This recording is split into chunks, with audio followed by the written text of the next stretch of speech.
वसुदेवसुतं देवं कंसचाणूरमर्दनं देवकी परमानंदं कृष्णं वंदे जगद्गुरुं. नमस्कार, मी नीला अभ्यंकर. आणि आता नवरात्राला सुरुवात झाली आहे आणि नवरात्राच्या आजचा हा चौथी माळ असावी बहुतेक. नमो देवै महादेवै शिवायै सततं नमः. नमः प्रकृते भद्रायै नियता प्रणता स्मृतां. या देवी सर्वभूतेषु मातृरूपेण संस्थिता. नमस्तस्यै नमस्तस्यै नमस्तस्यै नमो नमः. आपण देवीकडे शक्ती, बुद्धी, नंतर नीती या सर्व गोष्टी तिच्याकडे मागूया आणि आजच्या 12व्या अध्यायाला आपण सुरुवात करूया. 12व्या अध्यायाचं नाव आहे भक्तियोग. हा अध्याय अगदी छोटा म्हणजे 20 श्लोकांचा आहे, पण मूर्ती छोटी आणि कीर्ती मोठी अशी याची स्थिती आहे. 12वा अध्याय हा भक्तियोग नावाने प्रसिद्ध आहे. या अध्यायाच्या पहिल्या श्लोकात अर्जुनाने प्रश्न विचारला आहे की जे सगुण भक्तीची उपासना करतात आणि जे अविनाशी निराकाराची उपासना करतात त्यापैकी उत्तम योगी कोण, किंवा व्यक्तोपासक व अव्यक्तोपासक यात उत्तम भक्त कोण. व्यक्तोपासक म्हणजे सगुण भक्ती करणारा, कर्मयोगाचे आचरण करीत असताना ध्यानाचा अभ्यास करणारा, ज्ञानविचारात रमलेला व श्रद्धापूर्वक सर्वांची ईश्वर भावनेने सेवा करणारा व्यक्तोपासक होय. निर्गुणाची उपासना करणारा अव्यक्तोपासक कोण असा जर प्रश्न विचारला तर कर्मादी साधनांचा अवलंब न करता एकदम ज्ञानाचा अवलंब करणारा संन्यासी, सांख्य मार्गाने जाणारा हा जो आहे तो अव्यक्तोपासक. या दोन उपासकांमध्ये अधिक श्रेष्ठ कोण, तर साधकाकडून फार मोठी चूक होत असते आणि ती म्हणजे जेव्हा तो पारमार्थिक क्रिया करतो तेव्हा भगवंताशी संबंध ठेवतो, पण व्यावहारिक क्रियेच्या वेळी तो आपला संबंध संसाराशी ठेवतो. गीता शिकवते की प्रपंच किंवा परमार्थ दोन्हीही करताना त्याने भगवंताशी जोडलेले हवं, त्याच्याशी अनुसंधान ठेवायला हवं. मी भगवंताचा आहे व त्याच्याशी कर्तव्य कर्म करीत आहे हा भाव हवा. या अध्यायाच्या 2ऱ्या श्लोकापासून 14व्या अध्यायाच्या 20व्या श्लोकापर्यंत भगवंत अखंड बोलतच गेले आहेत. 73 श्लोकांचे प्रदीर्घ प्रकरण गीतेत एक मात्र अगदी हेच आहे.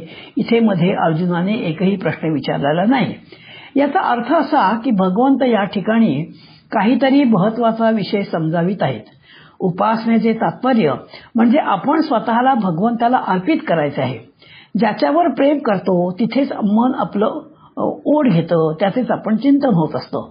अव्यक्तोपासना श्रेष्ठ असेल तर मी ती करेन, म्हणजे मला युद्धकर्म न करता अव्यक्त उपासक होता येईल. अशा प्रकारे त्यांनी पलायनवाद आणि अर्जुनाने घेतलेला आहे. यानंतर भगवंतांनी एकदा त्यांना जे काही सांगायचे त्यात स्पष्ट उल्लेख प्रयत्न सूत्र रूपाने केला आहे.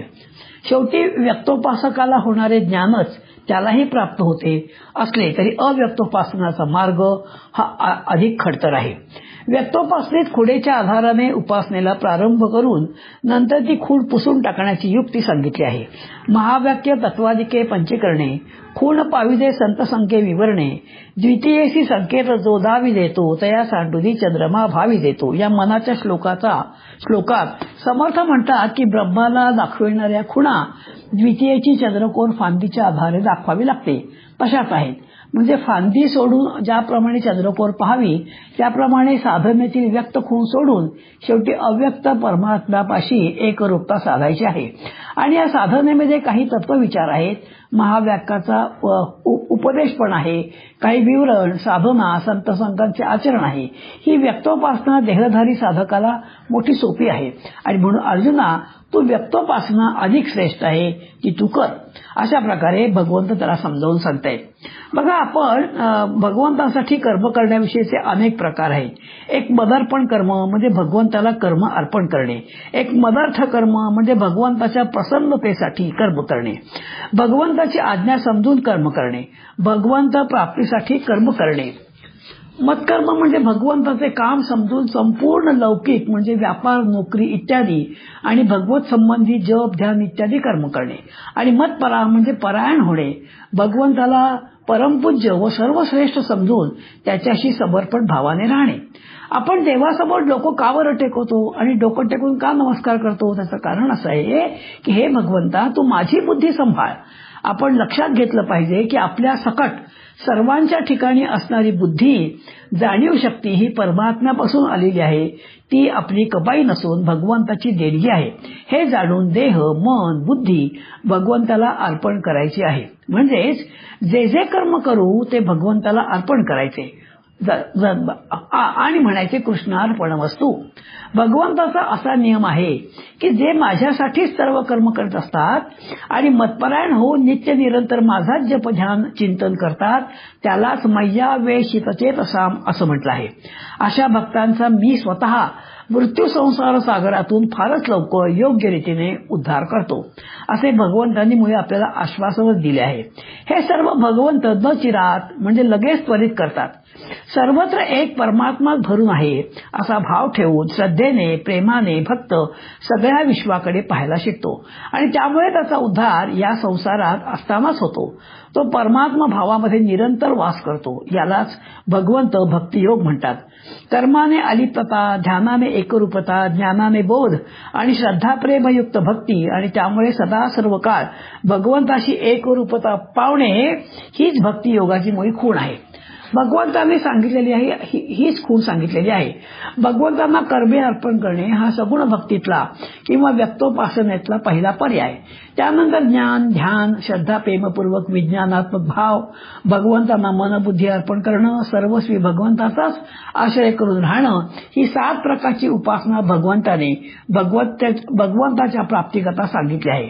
जर हे जमत नसेल तर भगवंत म्हणतात अभ्यास योगेन नततो, म्हणजे सतत चित्त स्थिर करण्याचा अभ्यास तू कर, म्हणजे मला तू प्राप्त होशील. अर्जुना, तुला पण हेही जर जमत नसेल ना तर माझ्या प्रित्यर्थ कर्म कर आणि हेही कठीण वाटत असेल तर सर्व कर्मफळाचा त्याग कर. एकदा कर्म अर्पण केल्यावर कर्मावर आपला अधिकार नाही असे मनापासून वाटले पाहिजे. उदाहरण द्यायचं झालं तर एकदा गोंदवलेकर महाराजांच्या एक स्त्री गेल्या आणि त्यांना मुलबाळ नव्हतं. त्यांनी विनंती केली आणि त्याप्रमाणे मुलगा झाला. त्या म्हणाल्या, मला मुलगा झाला तर मी तो तुम्हाला अर्पण करीन, माझ्याकडे ठेवणार नाही. परंतु त्या मुलाचा लहान मुलगा पाहून आणि पुत्र स्नेहामुळे त्यांनी तो महाराजांना काही मुलगा दिलाच नाही. तो मुलगा सारखा आजारी पडू लागला आणि खूप कुश दिसायला लागला. तेव्हा लक्षात आलं की आपण नवस फेडला नाही, म्हणून बाईने तो मुलगा आणि महाराजांना देऊन टाकला. महाराजांनी मोठ्या थाटामध्ये 18 वर्षी त्याची मुंज केली. बाई म्हणाल्या, तुम्ही त्याला सगळं दिलं पण सोन्याची अंगठी दिली नाही, सोन्याची साखळी दिली नाही. महाराज म्हणाले, तो मला अर्पण केलायस ना, मी बघून घेईन काय करायचं ते. कर्माचे जे बाह्य फळ, पैसा, मानवरात, प्रसिद्धी इत्यादी पूर्णपणे दुर्लक्षित करून कर्माने भगवंतच प्राप्ती आहे असा निश्चय करायचा आहे.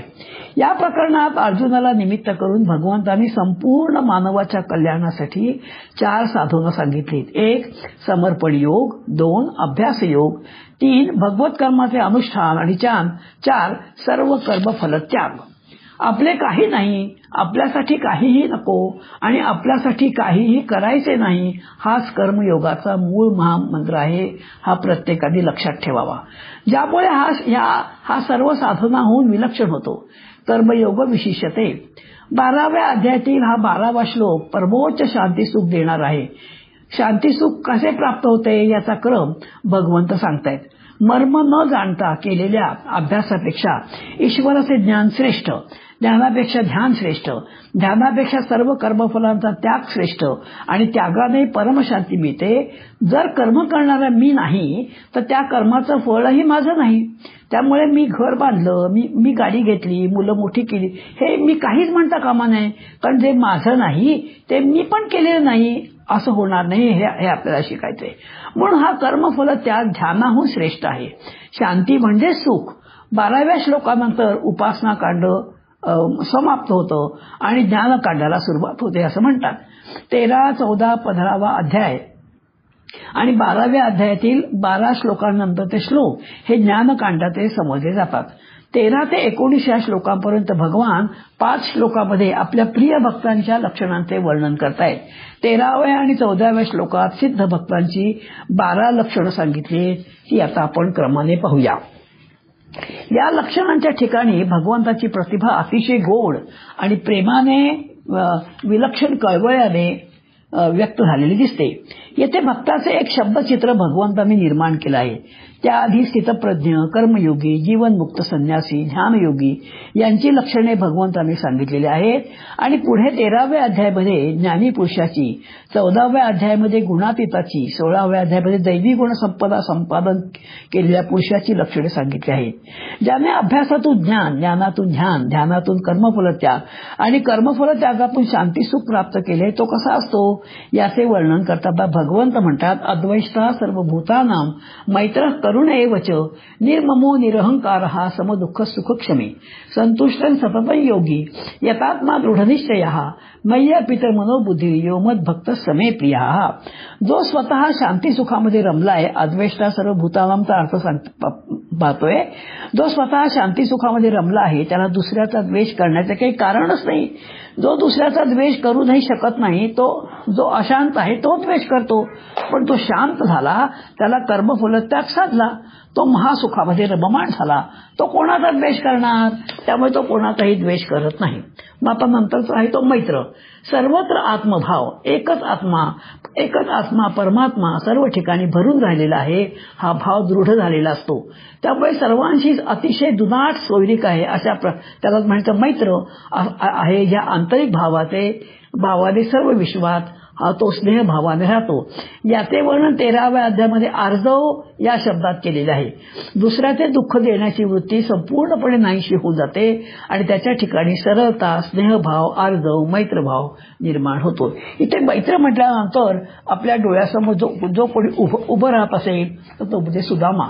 अत्यंत निर्लोभी, निर्मत्सर, निरहंकारी आणि निस्पृह असा हा जो आहे सुदामा. खायला अन्न नाही, घालायला कपडे नाहीयेत, साधे घालेल्या पायामध्ये जोडे पण नाहीयेत. पण जेव्हा तो द्वारकेला येतो आणि सोन्याची द्वारका पाहून वा वा काय छान, ही तर माझ्या कृष्णाची सोन्याची द्वारका आहे, माझा कृष्ण आहे. म्हणजे आपल्याकडे काही नाही तर त्याला दुःखच नाहीये. पण एवढं कोण जेव्हा कृष्ण विचारतो तुला काय हवंय, तो म्हणते मला काही नको, कारण तू मला मिळालायस ना, आता मला काय हवं रे, मला काही नको. ही जी आहे ना, ही मैत्री, निखळ मैत्री, कोणत्याही अपेक्षेने केलेली मैत्री नाही. आणि तीच मैत्री महत्वाची आहे. करुणा बघा, सगळे संत हे करुणेचे सागर असतात. इथे मला एक गोष्ट आठवते, त्या संतांचं मला नाव आठवत नाहीये, पण एक संत होते, त्याला खूप शिष्य होते आणि ते सगळ्यांचे लाडके होते. एकदा एका वेश्येने त्यांना जेवायला बोलवलं, ते काही वेश्येकडे जायला तयार होईनात आणि म्हणून वेश्या चिडली आणि तिने त्यांच्या जो स्वयंपाक करणारा स्वयंपाकी होता त्याच्याकडे विष दिलं आणि सांगितलं, यांच्या जेवणामध्ये विष घात, त्यांना मारून टाक. त्याप्रमाणे खूप पैसे मिळाले म्हणून त्या स्वयंपाकाने विष घातलं आणि त्यांना ते जेवण दिलं. ते बिचारे कसं तरी करायला लागले विष पोटात गेल्यावर. आणि मग त्याला फार वाईट वाटलं, तो मला, मी फार चुकलो, मी तुम्हाला ओळखलं नाही, तुम्ही महान संत असून सुद्धा मी तुमच्याशी असं वागलो, मी आता काय करू. तो तर काही करू नको, इथून पटकन लांब निघून जा. अरे माझे भक्त येतील आणि त्यांना जर कळलं की तू विष दिलायस तर तुला ते काय करतील सांगता येत नाही. ह्याला म्हणतं करुणा. की म्हणजे ह्या संतांची काय, किंवा दुःखितांच्या विषयी करुणा, दुसऱ्याच्या दुःख निवारण्याविषयी तळमळ, असे या करुणेचे स्वरूप असते. आत्मभाव असल्यामुळे तो निर्ममो म्हणजे ममत्व रहित असतो. दुसऱ्या अध्यायामध्ये स्थितप्रज्ञाची लक्षणे सांगत असताना निर्ममो हा शब्द येऊन गेलेला आहे. निरंकार, जो अहंकार रहित होतो. म्हणजे बघा, एवढी मोठी ज्ञानेश्वरी लिहिली, पण कुठेही ज्ञानदेवाने असं म्हटलं नाही की मी ज्ञानेश्वरी लिहिली, हे तर माझ्या गुरूंच्या कृपेमुळे मी ज्ञानेश्वरी लिहिली. याला म्हणतं निरहंकारीपणा. 13व्या अध्यायामध्ये अनहंकार हे ज्ञानलक्षण सांगितलेलं आहे. अमानित्व हे पण ज्ञानलक्षण सांगितले. समदुःख सुख, जी काही द्वंद्वे म्हणून सांगितले, सुख दुःख, हर्ष अमर्ष, भय उद्वेग, म्हणजे यापासून भक्त अगदी अलिप्त असतो. जीवनात येणाऱ्या सुखदुःखाविषयी हा भक्त समभाव राखून असतो. सुखावे तो हुरळून जात नाही आणि दुःखामध्ये अमर्ष क्षोभ पण पावत नाही अथवा उद्वेग करत नाही. यो न रुष्यते न द्वेष्टी न शोचते न कांक्षती. तो कधी हर्षयुक्त होत नाही किंवा कोणाचाही द्वेष करत नाही. शुभाशुभ परित्यागी. तो शुभ आणि अशुभ यांचा त्याग करणारा, आनंद व क्रोध भयरहित असा असतो.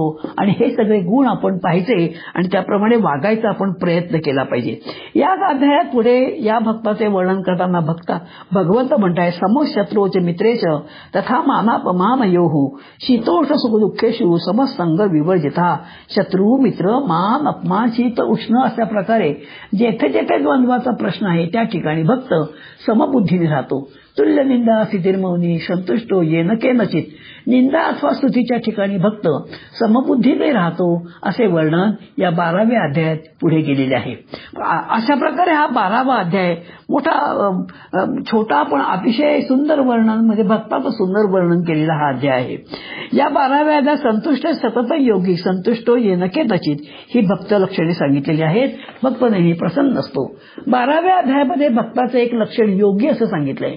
9व्या अध्यायामध्ये भगवंत म्हणतात, सततम कीर्तयन्तो माम यतन्तश्च दृढ व्रताः.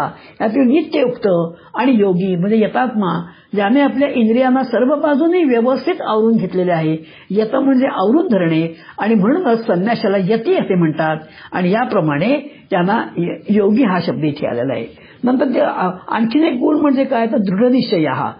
13व्या अध्यायामध्ये ज्ञानलक्षणे सांगताना स्थैर्य शब्द दृढनिश्चय यासाठी आलेला आहे.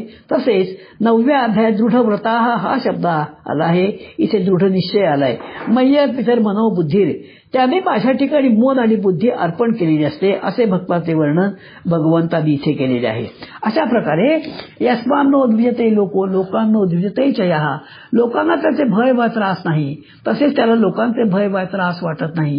ही स्थिती साधकाने संपादन केलेल्या आत्मभावामुळेच शक्य आहे. अभ्यासाने ज्ञान, ज्ञानाने ध्यान आणि सर्वत्व परमात्मा पाहण्याची बुद्धी विकसित होणे, ध्यानाने कर्मफल त्याग आणि आपल्या स्वतःच्या देहापासून साहजिकच कर्म आणि कर्मफलापासून मी अलिप्त आहे असा भाव प्राप्त होणे आणि शांतीसुखात रमणे घडते. आणि यामुळे तो लोकांना उद्वेगत नाही, उपकत नाही आणि लोक देखील त्याला कंटाळत नाही. नाहीतर काय होतं, असे लोक जर लांबून जरी यायला लागले तरी लोक त्यांना काय करतात तर त्यांना त्याच्यापासून दूर पळतात. असं होता कामा नये. जर भक्त व्हायचे असेल तर आपण काय केलं बघ, त्या लोकांचा आपल्याला कंटाळा येता कामा नये. सगळ्या लोकांशी आपण नेहमी मिळून मिसळून वागलं पाहिजे आणि प्रेमाने राहिलं अनपेक्षा. भक्त आत्मभावाने परिपूर्ण असतो म्हणून त्याला कशाचीही अपेक्षा राहत नाही. शुचीही म्हणजे अंतर्बाह्य पवित्र त्याचं वर्णन शौचम केलंय. दक्ष जो सदा सर्व काळ सावध असतो. उदासीन तो फळाविषयी उदासीन असतो. आणि अशा प्रकारे सर्वारंभ परित्यागी हे भक्ताचे विशेष लक्षण सांगितलं आहे. कर्माच्या आरंभासाठी काही एक कर्म प्रेरणेची आणि अभिनिवेशाची आवश्यकता असते. याशिवाय कर्म सुरू होत नाही. जर कर्तेपणाचा अभिनिवेश नसेल तर कर्ममुळे होणारच नाही. आणि अशा प्रकारे त्याचे सर्व समारंभ म्हणजे सर्व प्रकारची कर्मे आणि काम संकल्प विभजित असतात. म्हणजे कर्माची प्रेरणा नसते तरीही त्याचे कर्म संभवनीय असते. अशा प्रकारचे नंतर 12व्या अध्यायामध्ये पुन्हा एक भक्त लक्षण सांगितलं आहे की संग विवर्जित म्हणजे ज्याने देहाचा देह संबंधित कर्मफलेच्छताचा संग सोडलेला असतो असा भक्त. हा भक्त मौनी असतो. मौनी हे एक भक्ताचे लक्षण 12व्या अध्यायात सांगितले. मौनी म्हणजे मननशील असा आहे. मननाने तो परमात्म्याशी एकरूप होऊ इच्छितो. अनिकेत असे ते भक्ताचे वर्णन केले आहे. इथे अनिकेत म्हणजे काय तर निवासस्थान नसलेला गृहस्थ, साधू, संन्यासी ज्यांची आपल्या राहण्याच्या स्थानाविषयी सुद्धा ममता आसक्ती नसते ते अनिकेत. स्थिरमती ज्याची बुद्धी भगवत तत्वाच्या ज्ञानापासून कधीच कोणत्याही अवस्थेत विचलित होत नाही तो अशा प्रकारे वर्णन केलं आहे. 12व्या अध्यायाच्या शेवटी भगवंत म्हणतात, ये तु धर्म्यामृतमिदं यथोक्तं पर्युपासते श्रद्धाधामा मत परमा भक्तास्ते तीव मे प्रियाः. हे अमृततुल्य धर्म श्रद्धेने जे आचरतात ते भक्त मला अत्यंत प्रिय आहेत. आणि अशा प्रकारे या सुंदर उपदेश करून हा 20वा अध्याय ईश्वरादी हा अध्याय पूर्ण केलाय. ह्या अध्यायाचा जर आपल्याला सार बघायचा असेल तर आपण थोडक्यात बघू शकतो. जन्ममृत्यूच्या भवसागर पार तर करावा लागतो. हा सागर पाहून भक्त घाबरतो. मग भगवंत स्वतःच्या नावाच्या होड्या तयार करून सागरात सोडतो आणि त्या होड्यामध्ये भक्त बसतात आणि त्या होड्यामध्ये अवघड वाटेवर भेटणारा भगवंताचा आधार. जे होडीमध्ये बसतात म्हणजेच नामस्मरण करतात, मग भगवंत त्यांचा नावाडी होतो. म्हणजेच या प्रवासात भक्ताची सोबत करतो, पूर्ण जातीची तो काळजी घेतो. जे द्रौपदीची आठवण येते, जेव्हा तिचे वस्त्रहरण करायला लागले तेव्हा तिने 5 पतींकडे, पराक्रमी पतींकडे पाहिलं. नंतर मग भीष्माचार्य, द्रोणाचार्य सगळ्यांकडे पाहिलं, कोणी मदत करेना आणि म्हणून तिने हाक मारली, हे द्वारकाधीशा. आणि म्हणून द्वारकाधीश धावत आले. अरे किती रे उशीर केलास. तेव्हा तो म्हणाला, तुम्हाला काय म्हणून हाक मारलीस? द्वारकाधीश. मग आता द्वारकेहून तुझ्यापर्यंत यायला वेळ नाही का लागणार?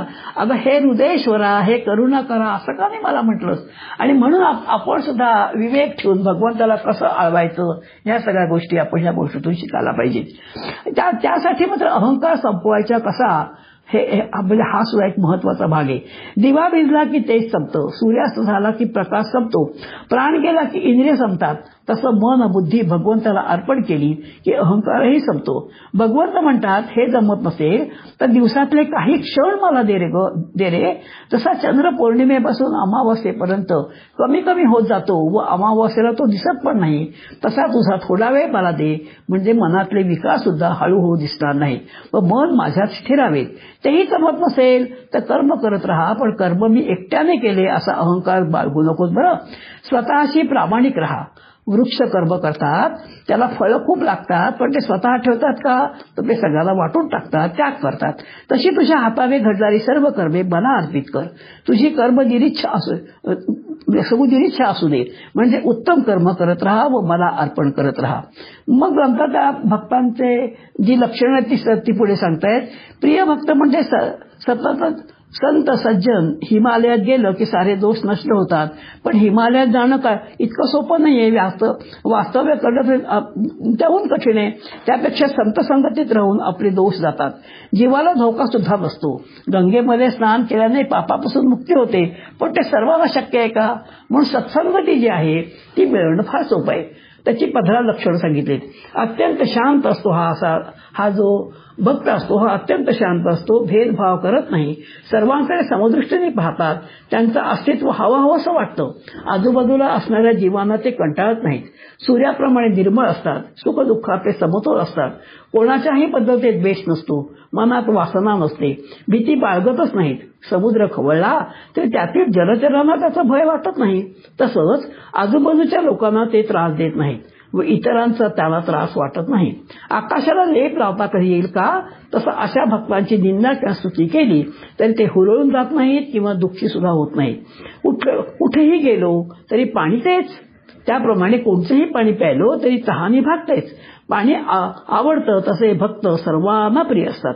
आकाश सर्वदूर सारखंच, पावसात भिजत नाही, उन्हात तापत नाही, थंडीने गारठत नाही. त्याप्रमाणे यांच्या मनात समभाव, समान भाव असतो. कोणत्याही परिस्थितीत ते भक्त स्थितप्रज्ञ असतात. मला तेवढे त्रास का, माझ्याच बाबतीत असं का झालं, असे प्रश्न त्यांना कधी सतावत नाही.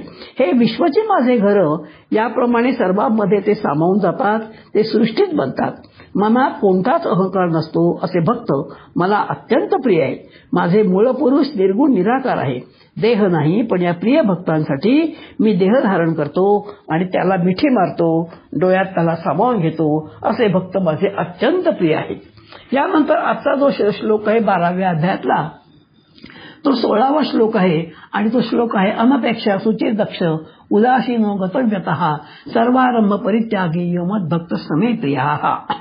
जो आकांक्षा रहित, अंतर्बाह्य शुद्ध आणि चतुर, अर्थात ज्या कामाकरता आला होता ते पूर्ण करून चुकला म्हणजे दक्ष हा, आणि त्याप्रमाणे पक्षपात रहित दुःखापासून निवृत्त झालेला, तो सर्व आरंभाचा त्यागी असलेला माझा भक्त मला अत्यंत प्रिय आहे. ज्ञानेश्वरीतल्या ओव्या 172 ते 189 पर्यंत आहेत. जयाची या ठाई पांडवा, अपेक्षे नाही दिगावा, सुखासी चढावा जयाचे असणे, मोक्ष देऊनी उदार काशी होय किर परी वेचा वेद लागे शरीर तिये गावी येरा नाम मी ठेवी मग भजती बोज बरवी न भजतया दावी योगी आजो तयाचे आम्हा व्यसन आमुचे तो निज ध्यान किंबहुना समाधान तो मिळेतही. अशा प्रकारे आता त्या थोडक्यात आपण त्याचा अर्थ पाहूया. विश्वरूपाच्या विराट अद्भुत दर्शनाने आणि अर्जुन विस्मयचकित झाला. भगवंतांना पुन्हा पुन्हा प्रणाम करू लागला.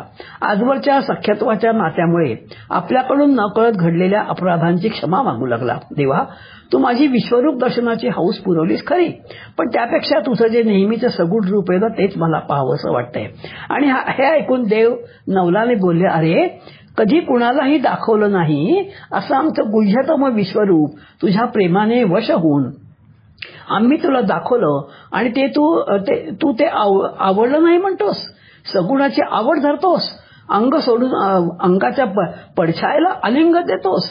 तरी अर्जुनाच्या हट्टाखातर कृष्णाने चतुर्भुज रूप धारण केलं आणि त्याला बजावलं की विश्वरूपाच्या ठिकाणी तू नित्य सद्भाव ठेव, त्याचं पक्क स्मरण ठेव, तिथेच प्रेम ठेव आणि वाटल्यास सख्य भक्तीच्या सुखासाठी माझ्या सगुण मूर्तीचं ध्यान कुशाल कर.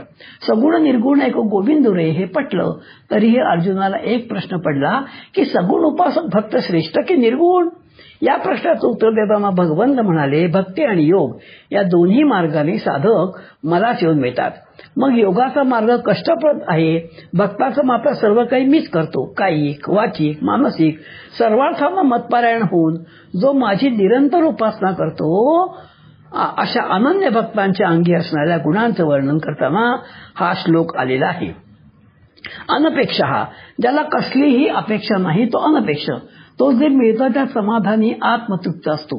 सामान्य माणसांची अपेक्षा कधीच पुरी होत नाही, कारण अपेक्षित गोष्ट मिळाली की लगेच तिच्यातला रस कमी होतो आणि तो दुसऱ्याच्या मागे धावतो.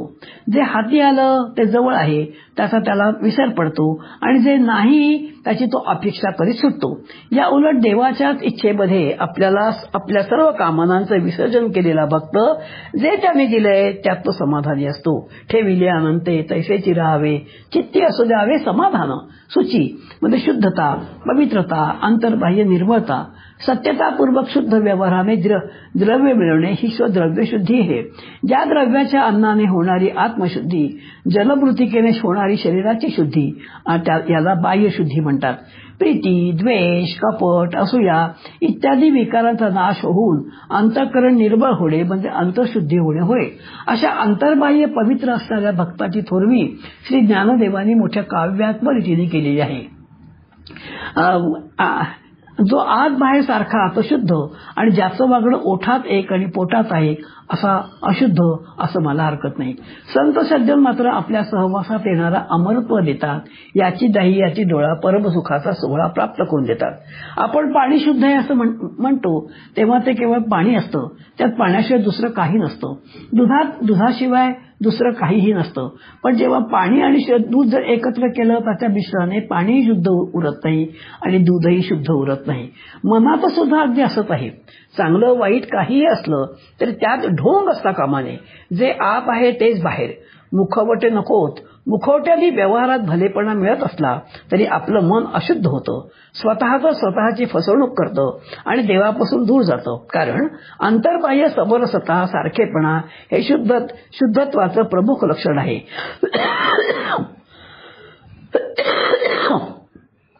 तिथे द्वैत नाही, द्वंद्व नाही. म्हणून आत बाहेर सारखाच असलेला साधक अद्वैताशी, परमात्म्याशी एकरूप होतो.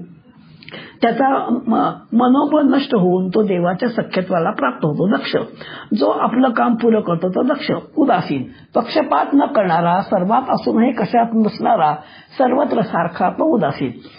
गतव्यथ, त्यामुळे सर्व दुःखाचं कारण जे मी आणि माझं तेच त्याच्या ठाई उरत नाही. सर्वारंभ परित्यागी, जो मन, वाणी आणि शरीर यांच्याद्वारा प्रारब्धाने होणाऱ्या सर्व स्वाभाविक कर्मांच्या कर्तेपणाचा अभिमान सोडतो तो सर्वारंभ परित्यागी तो अकर्ता कसा होतो, तर तो निरीच्छ होतो आणि वासनेतून सुटायचं तर तिच्या आरंभालाच सुटावं लागतं. ती मध्यावर सुटत नाही, तिचा आरंभ नेमका कुठे आहे ते ओळखावं लागतं. एखादं फूल सुंदर आहे असं वाटलं तेव्हा त्या वाटण्यातच वासनेचं बीज असतं. कारण त्या सौंदर्यातून आपल्याला ते निर्माण करणाऱ्या देवाची आठवण होत नाही, तर ते सौंदर्य, ते फूल आपल्याला हवं असं वाटतं आणि तिथेच आसक्तीचा जन्म होतो. तिथेच सजग राहून त्या बीजाला आसक्तीचा अंकुर फुटण्याआधीच तो त्या बीजाचा त्याग करतो. तो सर्वारंभ परित्यागी होतो. आणि म्हणून आपण हा गुण शिकला पाहिजे. अनपेक्षा, सुचिर्दक्ष, उदासीन, गतव्यता, सर्वारंभ परित्यागी अशा अनेक गुणांनी युक्त असलेला परमेश्वराचे विश्वात्मक रूप जाणल्यानंतरही द्वैत भावाने देवाच्या सगुण रूपाची भक्ती करणारा असा जो देव आणि विभक्त असा विभाग करून त्या खेळात समभाग होणारा ज्ञानी भक्त मला माझ्या प्राणाहूनही अत्यंत प्रिय आहे असं भगवंत या भक्तियोगाच्या 12व्या अध्यायात सांगत आहे. आपण हे सगळे गुण पाहिले, यातले काही गुण आपण आपल्या अंगी आणायचा प्रयत्न करूया, तरच खरा आपला गीतेचा अभ्यास सुरू आहे असं वाटेल. शांत राहा, डोळे मिटा, आपल्या सगळ्या मनातले जे विचार आहेत ते बाहेर काढा आणि मी काय सांगते ते ऐका. बघा, क्षमा करणं म्हणजे ते वीरत्व आहे. क्षमा असा कोणीही करू शकत नाही. म्हणून हिंदीत म्हणतात ना, जो क्षमा करता है वही वीर है. खरी ताकद क्षमेत होती. कौरवांनी पांडवांना अपमानित केलं, वनवासात खोटं दूध खेळून पाठवलं, द्रौपदीचं भरसभेत वस्त्रहरण केलं, पण कृष्ण जेव्हा शांतिदूत बनून हस्तिनापूरला गेले तेव्हा दुर्योधनाला फक्त 5 गावं दे म्हणून, म्हणजे युद्ध आम्हाला नको, फक्त 5 गावं दे असं मागितलं. पण त्यांना कृष्णाला माहित होतं की क्षमा कमजोरी आहे, ही समजदारी आहे आणि ही हे कौरव करू शकणार नाहीत. म्हणून आपल्या मनात किती नफरत घेऊन जगात आपण असतो ते काढून टाकून क्षमा भावनेने जगलो तर आपला देह म्हणजे एक मंदिरच होईल. म्हणून आपण आज काय शिकलो तर क्षमा करायची. काही झालं तरी तो भाव सतत सारखं मनात ते न आणता आपण दुसऱ्याला क्षमा करूया. कृष्णाय वासुदेवाय हरये परमात्मने प्रणतः क्लेशनाशाय गोविंदाय नमो नमः. गोपाल कृष्ण भगवान की जय.